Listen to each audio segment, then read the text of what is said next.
Hello there. You're listening to another episode of I Love This, You Should Too. We're a member of the Alberta Podcast Network, locally grown and community supported.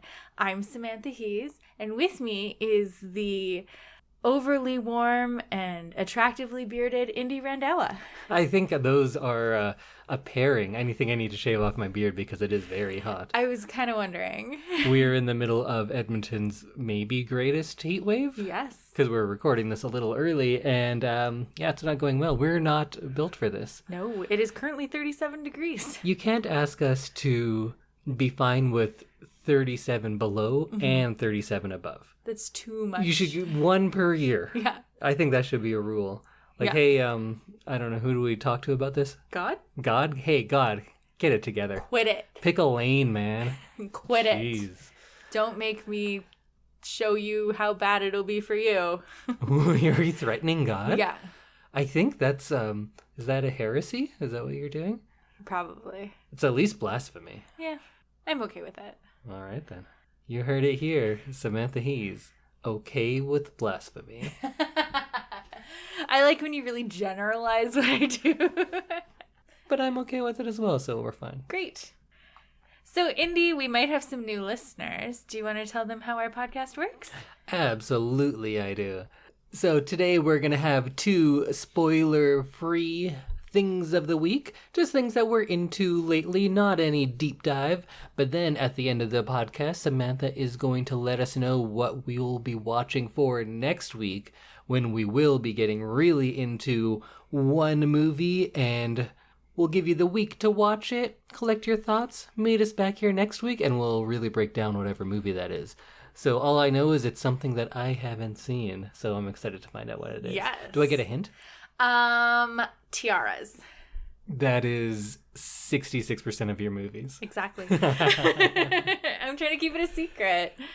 Well, before we get into things, let's thank our first sponsor of the week, and that is Pod Power. So Pod Power is a pretty cool thing because it's our sponsors over at the Edmonton Community Foundation, and they are providing a little publicity to some other podcasts.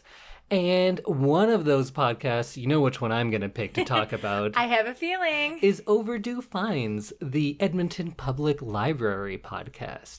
So this is hosted by Bryce Crittenden and Caroline Land, and they talk about books, movies, pop culture, things around Edmonton. Sometimes there are specific episodes on, like, they did a whole thing on Schitt's Creek. Sometimes they just talk about scary movies. So it can be very specific or it can be quite broad. Of course, I'm going to have to recommend episode 42, Oh, the Horror, because it features me. My favorite librarian. So it's a fun podcast.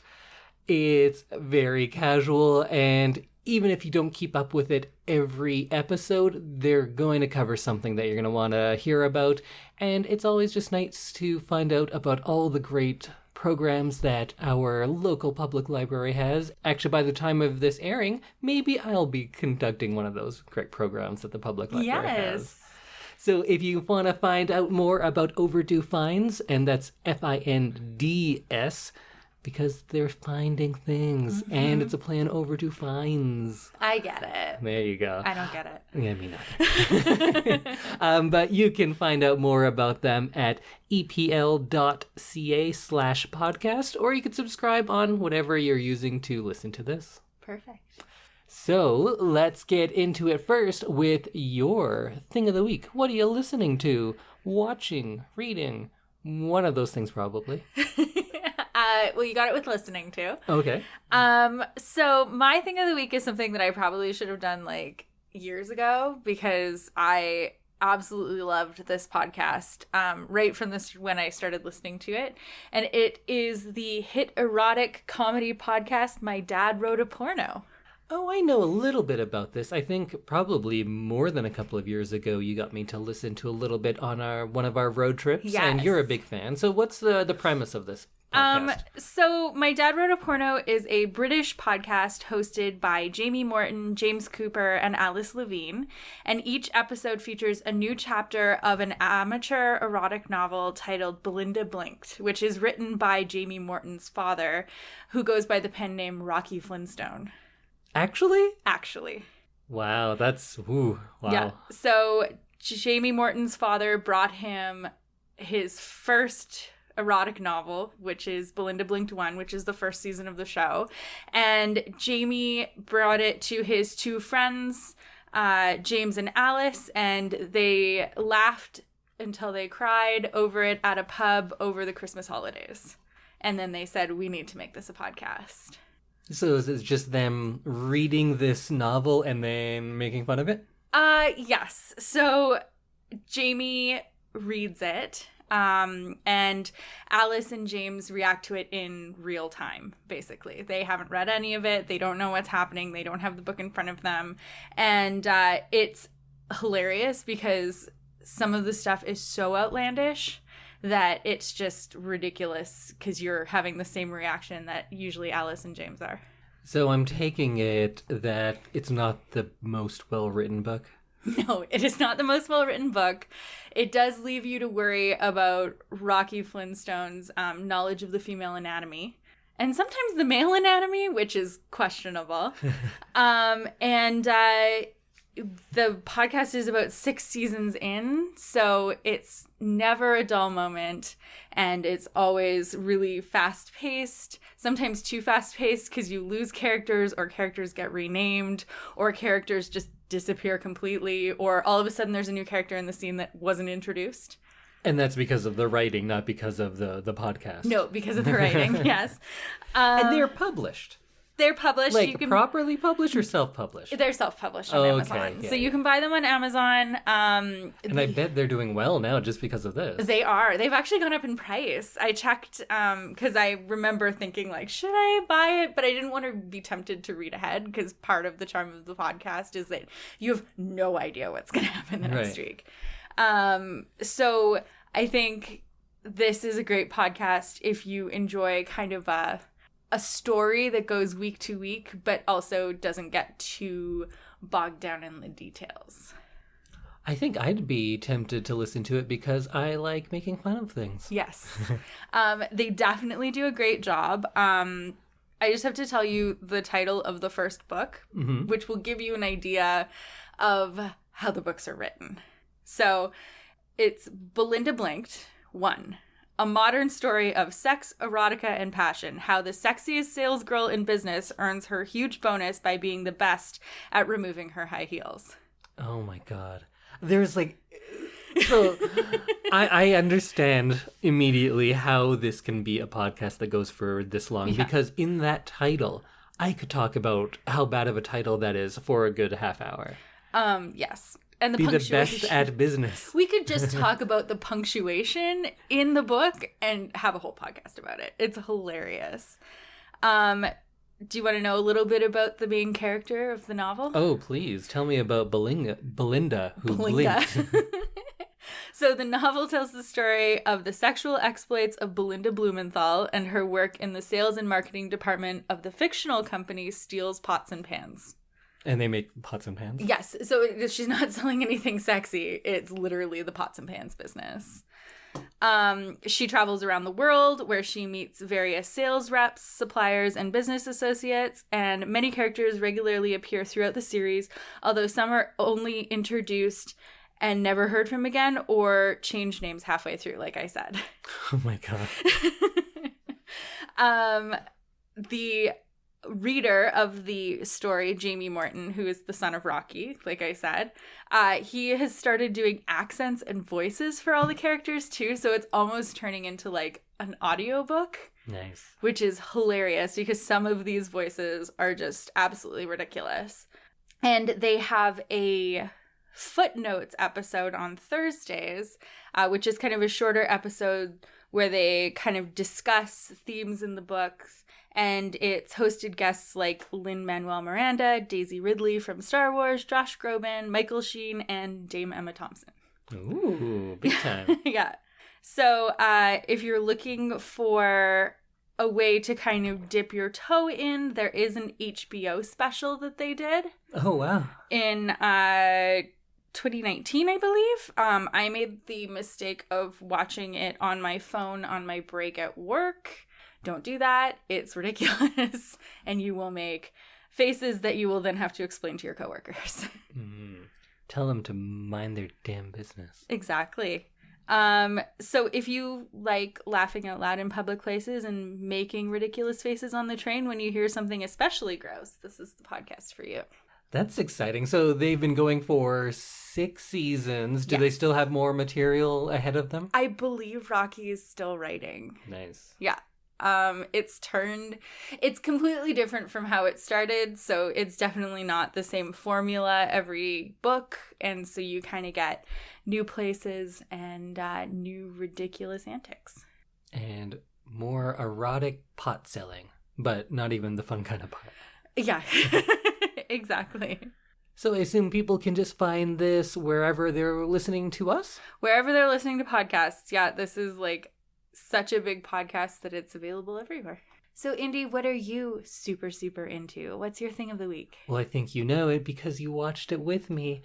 My thing of the week is the documentary Penguin Town. Oh, I love Penguin Town. So, if my coworkers are listening, they perpetuate this idea that I'm obsessed with penguins. I just like penguins. I think penguins are great. He's obsessed with penguins. No more than cats. I guess. Or hockey. This will be a bit of a divergence for me because for the first time in a while, this is something not from the 50s or earlier. This is brand new to us. It only came out last month. And it's not something that is obscure that you have to get Turner Classic Movies for because it's available on Netflix. So it's a television program about African penguins, which are in my top 3 favorite penguins, because one of our good pals, Sweet Pea, is an African penguin. Yes, the penguin that we met at the mall. We have penguin friends. Just yeah, but Sweet we're not Pea, obsessed. Waddles, all the good ones. All the good ones. The Penguin from Batman. I'm not as big a fan of him. Danny DeVito. So it's set in Simonstown, South Africa. And the unique thing about this town is that for, I think, around 4 to 6 months of the year, it is kind of overrun with penguins. So these African penguins come there, and that is where they have their mating season. And this documentary, and why I said documentary with a question mark, is because it's different than any other style of documentary that I've watched. I think there used to be a show on a channel that I can't remember called Meerkat Manor, and it was of the same style. So how this penguin documentary works is the narrator, who is Patton Oswalt, which is an odd thing, but he's also a producer of it. He narrates, but not in your typical Attenborough style. Right. Rather, he's telling a story, and this is kind of documentary blended with a reality show, almost. Penguin reality show. Because all of the penguins are very much anthropomorphized, and they're given names, they're given family names, they're referred to as husband and wife, not mates, and they talk about it like you would be narrating a TV show about people. It just happens to be penguins. And I thought I wouldn't care for this, but it absolutely worked on me. It 100% worked. And I became very invested in these penguins, more than most shows about humans, really. So some of the couples on the show are Mr. and Mrs. Bougainvillea, who are maybe my favorites on it. They're kind of described as being like romantics and soulmates because they've been together for about 7 years, so they're like a tried and true couple. There's the Car Park Gang. They're like the bullies of the show. They're the villains, and when little penguins come around, they like pick on them, and they're always beating up other penguins, so they're the villains. There's the Culvert family, and they're like newlyweds because they're raising their first chicks at the time of this. And then there's some that they call one's the misfit because he was bitten by a seal and he has to go into essentially a hospital. And then there's some that they make to be like aristocratic and they're like fancier than the rest. But I think where the show like really captivates someone like me is the drama in it, because I don't want to give anything away, because I don't want to spoil the show about penguins, because there actually are spoilers for it. Yes, there's absolutely possible to spoil this show for someone, and you want to feel the drama. Yeah, because like penguins go missing, and like I felt so worried for these penguins, and you just want everything to turn out all right. I never have that instinct in most movies and TV shows. I'm like, yeah, the bad guy can win, whatever. I'm fine with it. It's usually more interesting that way. Yeah. This is the first show that I just want everyone to be happy. And be okay. I guess Schitt's Creek was like that as well. Yes, true. So it's as endearing as Schitt's Creek to me. And there's parts where I was just like truly full of dread, because there's like threats to the penguins, of course.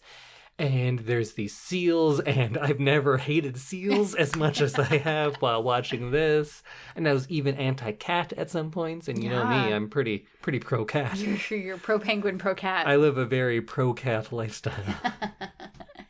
But it's really captivating. And I don't think all documentaries should go this way. And I pray that they don't, because you need proper scientific documentaries. And those are great in their own respect. But I was surprised how much I liked this blend of documentary with like faux reality show that they created for this, and it looks like they may be doing further seasons. Really? I'm not confirmed on that, but it seems that way. I don't know if it'll be the same penguins. I do want to know what happened to all those baby penguins, because you watch penguins grow up throughout the entire season. Yeah. And I just want to know what happens to them. I want them to all find love. Yeah, Petal. I want to know what Petal's up to. Petal and Twig. They had a single dad. It was so sad. Single dad. He was working so hard. I know. He just wanted to provide for his babies. Little babies. Oh my goodness. Well, I'm going to get all caught up in this again. So I'll just say Penguin Town is available on Netflix. It's a Netflix original, so it should be in every country that you can get Netflix. It is 8 episodes. They're about 25-ish minutes a piece, so it's a nice, easy, casual viewing. Well, it starts off casual, and then you get really into it, and you can't do other things at the same time. True. Very true. So Penguin Town is my thing of the week. Awesome. This is going to be a very cute week for Instagram posts. Oh, we can just post penguins all the time. It's going to be penguins, porn, and princesses. Oh, the 3 Ps of Samantha. So now we're going to take a moment and talk about Roomy. With warmer weather comes yard work, and lots of it. Prune your trees and shrubs, clean your eaves troughs, replace those drafty windows you noticed over the winter, or you can call Roomy to take care of all of your outdoor spring home maintenance while you fire up the barbecue and relax. Visit roomy.ca, RUMI.ca, or call 1-844-777 7864 and let Roomy's trusted local experts take care of your yard, so all you have to do is enjoy it. Oh, that's nice, because I don't want to do anything, especially on a day like today. Exactly. Get someone else to do it. Yeah. Like Roomy. Like Roomy. Well, I think that brings us to the most important part of this podcast. Samantha, it's your pick this week. I don't want to put any pressure on you, but lots of people are looking at you right now. Listening to you, at least. Figuratively looking at you. Looking with their ears. Hoping, praying that you pick a good movie for us to watch and discuss next week. So with all of that, Samantha, what are we watching next? Well, now I'm scared, but we are going to be watching the Anne Hathaway film debut from 2001, The Princess Diaries. 2001? Wow. Yeah. I know of this movie. Yes. I have not seen it, but I feel like it's a movie that, like, it was successful enough that I think people just know about it. Yes. And I think I'm in that camp. I did think it was much later than that. I didn't realize it's 2001. Yeah. It's been 20 years of Anne Hathaway. Love her. I'm actually quite a big Anne Hathaway fan. Me too. I find her very charming. Me too. She's really good at pretty much everything she does. So she must be like a teenager in this one. Yes. I'm not 100% sure how old she was in this movie, but she's definitely much younger than the Anne Hathaway that we know now. She was younger in the past, you're saying? Yeah. Huh. That's how age works. Usually. Usually. Except for Benjamin Button. True. But we're not going to get into that. Until the week after when we talk about the mysterious case of Benjamin Button. So when did you first see this movie? In 2001? In 2001. It's based on Meg Cabot's 2000 young adult novel of the same title. Did you read that? I did. I read all of them. It's a series. It's a series. Okay. So I've read all of them. It's they were good books at the time. I don't know. I haven't read them since, but I definitely think when I was this age, this movie was like one of the best things I'd ever seen. So you were what, like 15-ish, right around there? Yeah, about 14, 15. And you saw this in theaters and you loved it? I loved it. And you still love it. And I still love it. Because I did see that you had watched it this week. You were kind of double checking just in case. Yes. Yeah, we don't want another Bride Wars situation. No, we never want another one of those. So I still think it's a fantastic movie. I think it's great for the age that it's aimed at, but also super fun for like older people to watch. Older people like us. Like us, yes. The elderly. Do you think I'm going to like it? I think you're going to find it charming and fun.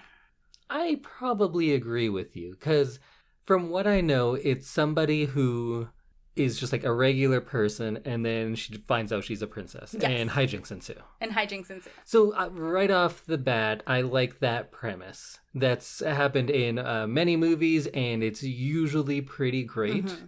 I think we have already done a movie like this, haven't we? Because I think I mentioned I like it better when it's the other way, when it's a rich, wealthy person pretending not to be, like a Coming to America situation. Right. I can't remember what show that was, but I've definitely brought you something like this already. Yes. Wait, have we done Princess Diaries before? No, we haven't. But I think I'm going to like Anne Hathaway because she is charming. Who else is in this? So Julie Andrews is in it. Oh, so Julie Andrews is going to be... Wait, does Anne Hathaway have a British accent? No. Does Julie Andrews? Yes. So Julie Andrews is going to be like a more stodgy person who is on the royal side that Anne Hathaway has to learn from or impress, or maybe she's the queen. Yes, so you're pretty much right on all accounts. Julie Andrews plays Queen Clarice, who is the grandmother of Amelia, who is played by Anne Hathaway. Okay. And I'm guessing it was maybe the queen's son, and then that guy's no longer in the picture. Maybe he's died or something like that. And Anne Hathaway's going to have to go over there, but she's like a really... I've seen pictures at least, so yes. I know that they make her hair like frizzy. Yeah, I don't know how they did that to her hair. That's the easiest way in these types of movies. You make them have bad hair and glasses, and then they take it off, and you're like, wow, you're beautiful. Yeah. But then I don't know what the central conflict's going to be. It's either going to be something about how people from her past life are like, you're forgetting about us, and you've changed, man. Or it's going to be that she thinks the queen character has done something that's like too far, and then she's against her, but then in fact it's a misunderstanding, and then she's gonna go through with her princess lessons. And I think that's going to be the most fun part, probably, because it's going to be like the fish out of water stuff, and she's probably going to be real clumsy and like fall down and knock things over a lot. I'm not going to answer any of your questions because I want it to still be some of a surprise. Okay, well, then I'll just say what I think. Yeah. Actually, I think that pretty much covers it. There does have to be someone in the royal world that is kind to her, though. There's going to be someone who is maybe like the sister of the queen, or like the chef that works there who's like, oh, I know how these things work. I've grown up here my whole life. I'm going to give you that inside scoop and like kind of be a motherly figure or fatherly figure. I'm going to say motherly, though. And guide young Anne Hathaway on that way. But then she's also going to have to win over the queen. And the queen is eventually going to be like, you know what, kid? You're all right. And then she's a queen. And I'm not sure what kind of links she's going to have to the past world. Either it's her mom who is like a single mom and saying like, oh, we got you out of that world for a reason. Or it's going to be like a best friend of like, hey, remember your roots. One of those two. I'm not sure which. I think both would make for a good movie, though. I think you just described a really good movie. Yeah, I was going to be like, I should write movies, but I kind of do. You do. Nobody likes them. Aww. I like them. You haven't even seen them. This movie also stars a young Mandy Moore. What? A Mandy Moore at the height of her pop career. Whoa. Yeah. Maybe she's the best friend? Or she usually plays like the bad ones, though. I'm curious. I don't know. We'll see. We'll see. So this movie is 115 minutes long. It's quick. It's fun. I don't know if that's quick. That's still 2 hours. I guess. But I mean, it's just like, it feels quick when you're watching Sure. it. It doesn't lag in the middle. And this movie is also rated G. Good. I don't think we've had a G in a while. Well, not since I do some cartoons every now and then. I guess, yes.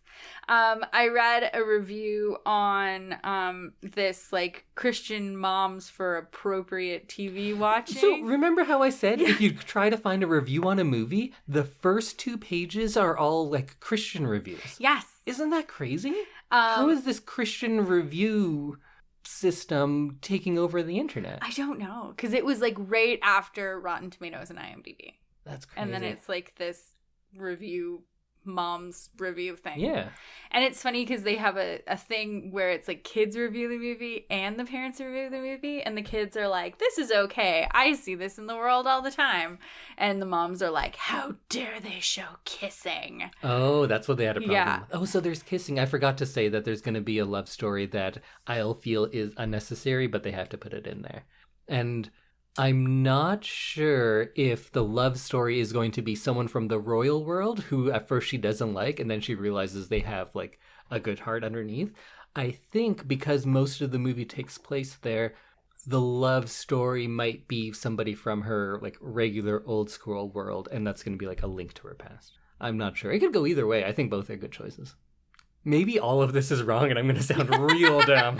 I'm not confirming or denying. That's good. That's fair.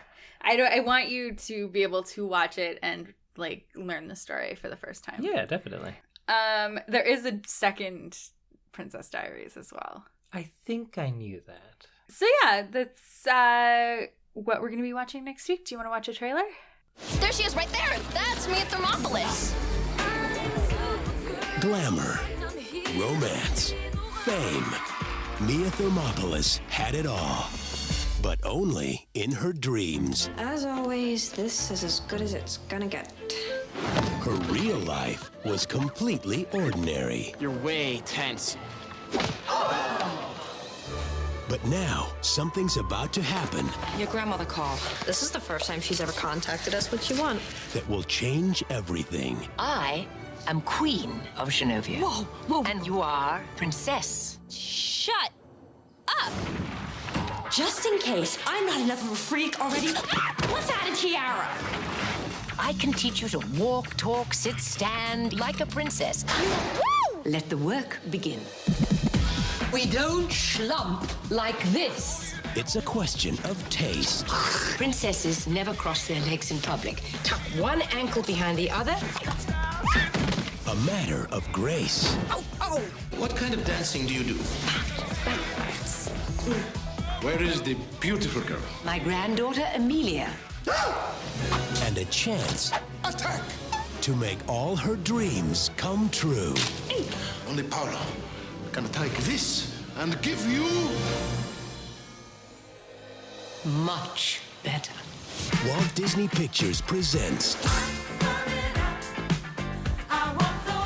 Anne Hathaway and Academy Award winner Julie Andrews. Do you think she can do it? I have no doubt.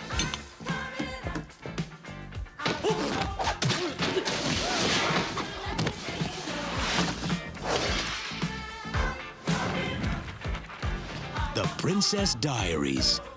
I would like to propose a toast. So what'd you think? I think it hits those beats and it looks fun. It does look fun. There were a few other actors in there that I recognize from other films as well. And it said, like, directed by the director from, like, Pretty Woman and stuff. So I think it's a Gary Marshall movie. It is a Gary Marshall movie. And he is maybe not, like, this auteur or anything, but a very capable and competent director. So that's that's good. Like, that bodes well. That sounds like an insult. But it does. I was going to say that doesn't sound good. He's not like a Wong Kar-wai. I'm not saying Okay. like he doesn't have a style, but he's a good director. Yeah. Remember how we were saying that every movie has a Coppola in it? Yes, who's in this one? So the guy Robert Coppola Schwartzman, who plays Michael Moskowitz, is the Coppola in this movie. There you go. Yeah. But it looks fun, very slapsticky, but I'm fine with that if that's what they're going for and they carry it out throughout. I don't know, it looks fun. I'm excited to watch it. Okay, I'm excited to watch it with you, and I'm excited to hear what you think, because this is definitely one of my favorite movies from, like, young adulthood. Oh, where can we watch this movie? So you can find this on Disney Plus, and apparently also on YouTube. Yeah, we were looking it up, and I think it's like a cropped, weird version that they're using to get around copyright or something, but we did see the full movie sitting there on YouTube. Yeah, also your local library. There you go. Full circle. we love the library in this house. So we will see you next Monday when we discuss 2001's The Princess Diaries.